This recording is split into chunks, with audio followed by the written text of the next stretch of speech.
C'était au début de l'été, le genre de soir où la ville est enveloppée de reflets bleus et de lumière pâle.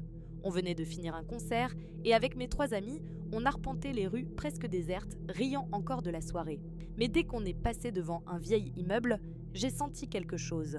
Il y avait ce type planté près d'une vitrine éclairée, immobile, les bras croisés et le regard tellement sombre qu'il semblait avaler la lumière. J'ai d'abord cru que j'étais parano, mais une tension glaçante s'est glissée dans l'air. On a continué à marcher, essayant de ne pas regarder derrière nous. Mais en jetant un coup d'œil, j'ai vu l'homme nous suivre, son allure lente mais précise, ses yeux rivés sur nous comme s'il attendait quelque chose.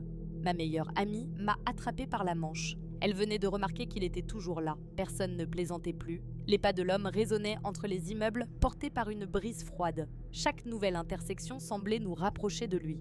Pris de panique, on s'est mis à zigzaguer entre les blocs, espérant disparaître dans la foule des rares noctambules.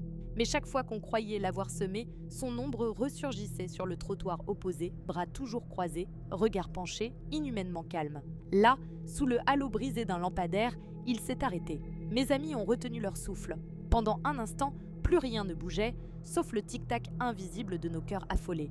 Puis, aussi soudainement qu'il était apparu, l'homme a tourné les talons et s'est fondu dans la nuit bleutée, englouti par les recoins sans lumière. On est resté figé, osant à peine respirer avant de s'élancer vers la station la plus proche. Arrivés enfin en sécurité, la tension nous a quittés d'un coup, laissant place à des tremblements et des regards perdus. Toute la nuit, l'image de cet inconnu est restée accrochée à nos pensées, gravée dans l'ombre des lampadaires. Depuis, plus aucun de nous n'arpente les rues désertées sans penser à lui.